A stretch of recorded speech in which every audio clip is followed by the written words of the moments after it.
आपको स्क्रीन पे नज़र आ रहा होगा कि मैंने हिंदुस्तान एरोनॉटिक लिमिटेड खोला हुआ है।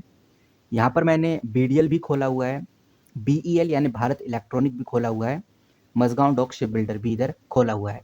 इन चारों कंपनीज़ को लेकर बात करेंगे और इन चारों कंपनीज़ के बारे में जो अपडेट्स आ रही हैं, इनको अगर आप समझ गए तो ओवरऑल आप समझ जाओगे कि डिफेंस सेक्टर में क्या हो रहा है। संडे ये चीज़ ध्यान रखकर चलनी है, 1 फरवरी 2026 जो कि संडे है, इंडियन स्टॉक मार्केट के लिए एक बहुत अनोखा दिन है। भारतीय बाजार के लिए अनोखा दिन इसलिए है क्योंकि ये दूसरी बार होने जा रहा है कि इंडियन स्टॉक मार्केट संडे को खुलेगा।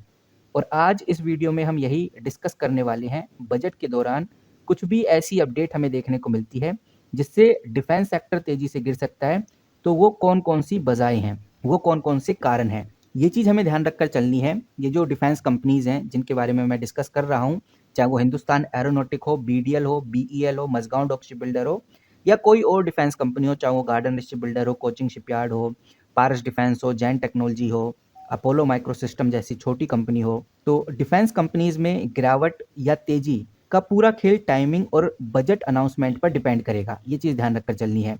तो यहाँ पर हमें ये बात समझनी है कि मार्केट सबसे पहले 9:15 AM पे खुल जाएगा। मार्केट अपने नॉर्मल टाइमिंग के हिसाब से 9:15 AM से लेकर 3:30 PM तक चलेगा। शुरुआत में इन कंपनीज में आपको एक अच्छी खासी रैली देखने को मिलेगी क्योंकि जो इन्वेस्टर्स हैं वो काफ़ी ज़्यादा होप में आपको देखने को मिलेंगे। बजट जो स्पीच है वो लगभग सुबह 11 बजे स्टार्ट हो जाएगी। फाइनेंस मिनिस्टर निर्मला सीतारमन 11 बजे अपना स्पीच देना शुरू कर देंगी और असली जो हलचल इन कंपनीज में हमें देखने को मिलेगी वो 11 बजे के बाद ही देखने को मिलेगी। सबसे बड़ा खतरा दोपहर के 12 बजे होगा, 12 बजे से लेकर 1:30 बजे तक ये सबसे क्रिटिकल टाइम रहने वाला है। और अगर स्पीच के दौरान ये पता चलता है कि डिफेंस बजट में जितनी उम्मीद इन्वेस्टर लेकर चल रहे थे कि 15 से 20% ग्रोथ होगा, जो बजट एलोकेशन है 15 से 20% तक बढ़ाया जाएगा, अगर उतनी बढ़ोतरी नहीं होती तो ये ध्यान रखना कि ये जो डिफेंस कंपनी है, चाहे वो हिंदुस्तान एरोनॉटिक हो, बीडीएल हो, बीईएल हो, मझगांव डॉक शिप बिल्डर हो, इनमें हमें एक गिरावट देखने को मिलेगी। अगर डिफेंस बजट में सरकार ने सिर्फ 8 से 10% का एक नॉर्मल इंक्रीज दिया तो कोई बहुत बड़ी बात नहीं है, जो कि हर साल देती है सरकार। लेकिन अगर 15 से 20% का बजट एलोकेशन किया डिफेंस में तो ये बड़ी बात मानी जाएगी।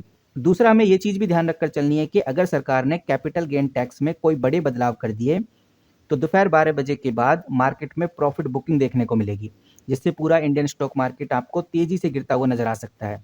तो कैपिटल गेन टैक्स के ऊपर नजर रखना बहुत जरूरी है।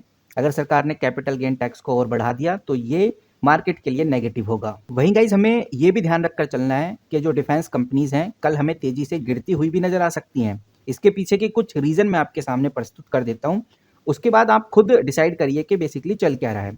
सबसे पहले जो बाय का रूमर मार्केट में फैलाया गया कि भाई खरीद लो बिकॉज बजट में बहुत अच्छा खासा एलोकेशन होने वाला है, और पिछले एक हफ्ते से आप ये चीज़ नोटिस भी कर रहे होंगे। आप देखिए ये 5 दिन का रिकॉर्ड है हिंदुस्तान एरोनॉटिक का, लगभग 6 से 7-8% का बढ़ चुका है। बीडीएल आप देखेंगे 5-6 दिन से 5 से 6% बढ़ा है।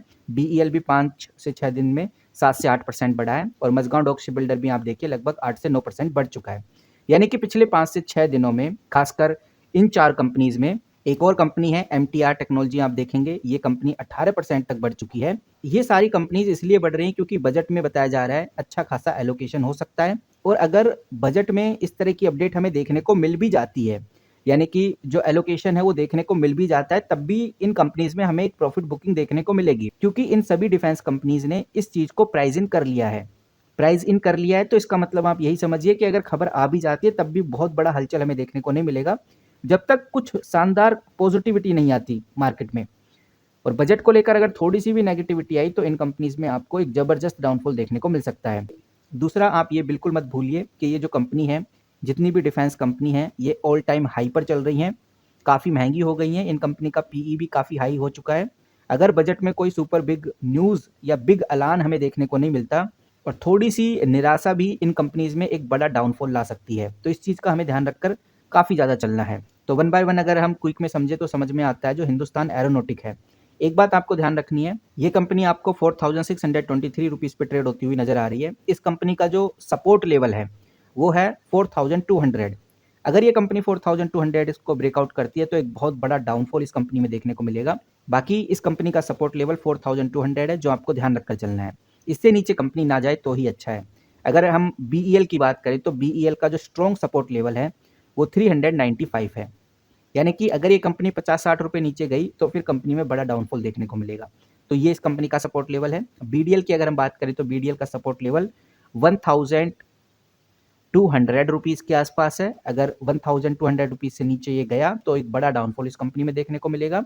मझगांव डॉक शिप बिल्डर का अगर सपोर्ट लेवल देखें तो मझगांव डॉक शिप बिल्डर का सपोर्ट लेवल 2500 है। अभी कंपनी 2573 पे ट्रेड हो रही है। अगर ये कंपनी 2500 से नीचे गई तो एक बड़ा डाउनफॉल हमें मझगांव डॉक शिप बिल्डर में भी देखने को मिलेगा। लास्ट बट नॉट लीस्ट ये बात भी हमें ध्यान रखकर चलनी है, कल इंट्राडे ट्रेडिंग काफ़ी रिस्की होगी और अगर आप पहले से ही प्रॉफिट में हैं, आपका पोर्टफोलियो ऑलरेडी प्रॉफिट में चल रहा है तो स्टॉप लॉस जरूर लगाइए। स्टॉप लॉस को सबसे ऊपर लेके चलिए ताकि अगर मार्केट दोपहर को गिरे तो आपका मुनाफा सुरक्षित रहे। आप किस तरह से देखते हैं बजट को कमेंट करके जरूर बताइए। जैसी कोई बड़ी खबर आती है डिफेंस सेक्टर को लेकर, शिप बिल्डिंग सेक्टर को लेकर, सेमीकंडक्टर सेक्टर को लेकर तो सबसे पहले आपके साथ शेयर करूंगा। मिलते हैं गाइस किसी नए वीडियो के साथ, तब तक के लिए take care and good bye.